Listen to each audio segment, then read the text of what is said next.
All right, football fans, welcome back to another version of our alumni series. My name is Marco, and we're talking from the New Mexico Young American Football League, and I have a pleasure and honor of being with Diego Baca, Yes, sir. who is a former YAFL player, is a local guy, and had some journey. Maybe, Diego, you could kind of fill us in on kind of your path through YAFL and what you've been up to as you've worked your way to what you're doing today. Absolutely. I started in YAFL, I believe it was probably 86, 87.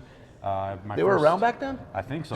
I know I was. Kidding. I think, I'm trying to remember, my first YAFL coaches were Bob Stanley and, I'm trying to remember. That's who amazing else. that you remember Actually, that. Dean Rogers and Bob Stanley were my first YAFL coaches.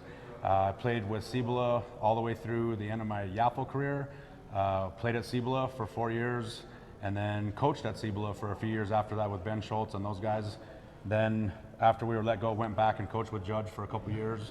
And then I moved into strength and conditioning full time. Graduated from UNM and been doing this ever since. So you're a local guy. You've been Yes, here sir. your entire life? Mm-hmm. Yes, sir. So when you're thinking about football and kind of how it ties into strength and conditioning, and you're thinking about the youth of today, do you see a lot of parents bringing in their kids maybe too young, or do you feel like there should be a different approach in how you think about young athletes and strength and conditioning and what they should be doing?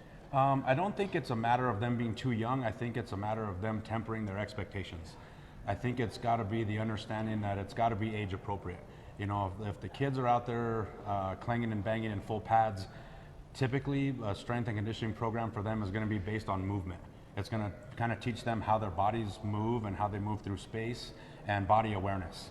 Are they kind of aware of, like, so you see some of the big kids run around like a bull in a china shop because they don't really understand the physics of, I'm a big kid, if I crash into you, I'm going to crash into you.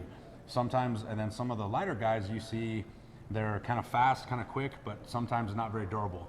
That's where sometimes that age appropriate stuff like just body weight training can come into play for any of them, regardless of age demographic. So do you see a lot of the parents in today's society bringing their kids in at a young age and trying to get some tactics on how they can get their kid more athletically developed? Absolutely, and I think now we're kind of in a wave where it's probably as popular now as it's ever been. Moving kids into sports performance training, footwork coaches, speed and agility coaches. I think all parents are kind of looking for that edge, if you will, the edge. To me, sometimes I think at too early of an age, but at the same time, I think at that age, pretty much any movement is good movement. You know, just get them moving. You know, get them off the video games, get them away from the TV, get them out playing a sport, practicing, making new friends, you know, building relationships. Like, you know, the guys I played YAFL with at 30 some years ago, whatever, I'm still best friends with to this day. So those personal relationships are important. Same guys, yes, sir. If you were to give advice to the parents today who are trying to get that edge, so to speak, or who are thinking that their kid might be the next big thing, what would be some words of advice you might give those parents? Because you've dealt with a lot of those things, Absolutely. I'm sure, here in the office. Tell me a little bit about what you tell those parents. Be patient. Be patient, because we get a lot of kids that start with us at age 9, 10, 11, 12, and they have to remember they're prepubescent. So once they hit puberty, a lot of things change, of course. So you get a kid that can be a fantastic athlete at 12, they start puberty and they walk like they have 2 or 3 left feet until things kind of get corrected, until their brains kind of catch up and everything is kind of lined up, and then you can start kind of pushing a different program. But I think the approach there is just be patient. I don't think it's wrong to get those kids going at that age, but I do think it's be patient, allow them to kind of grow in the sports performance program or strength program with whoever they're working with, and enjoy the ride. Enjoy the process, enjoy the journey, if you will, because once they get to high school, it's a different animal altogether. And then, of course, as they move up in different levels, it changes altogether. So if you're thinking about the parents when you were kind of growing up in the 80s, and then you think about the parents of today, where do you see the biggest differences in how those parents act, and maybe some advice on how those parents should be acting, or on the sidelines and things like that?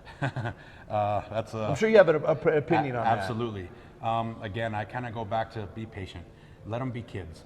You know, that we see a lot now where the whole sports specialization is big.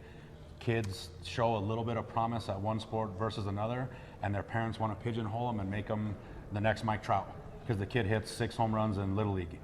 Well, you know, let them try something else. Let them play basketball. Let them play soccer. Let them try swimming and diving. Let them try tumbling and gymnastics. It doesn't necessarily have to be you show a little promise in one and then okay, that's their future. That's what's going to happen.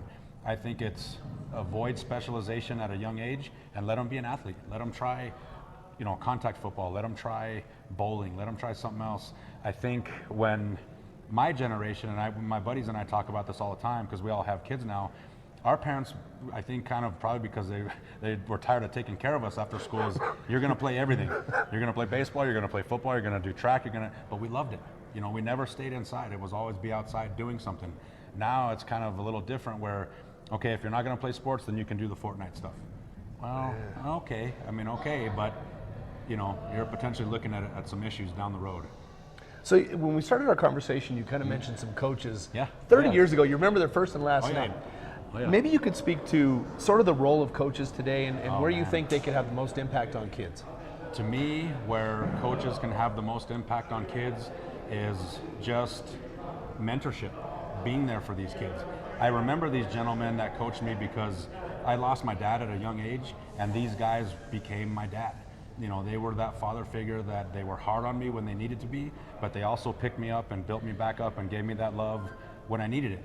And I think that's a huge thing for coaches, where I think sometimes they do miss the ball. They do make it about just the competitive side of it. And I get it, but you're mentoring young kids. You're kind of helping shape them a little bit. And for those of us that didn't have a father figure in the home, for whatever reason, the kids they look to us as coaches, and they may not necessarily ask directly, but they'll give you signals and signs like, kind of, I don't want to say a cry for help, but a little bit of like, hey coach, can you show me how to, can you kind of show me how to be a young man? And I think the coaching role to me, because I've been doing it for so long, the coaching role to me is probably the most undervalued thing in sports. So if you haven't heard the word on the street, I am with Diego Baca, the strength and conditioning coach here at Grady 8, and just a massive a man and a really good guy. You can tell from the commentary that he cares about kids and what he does here, and that's what we do. Great impact in the community. And Diego, man, Hey, been a nice to pleasure. meet you. Thank you. Thank you. Appreciate it. Appreciate you Thank you joining for the your show. time. Thank you.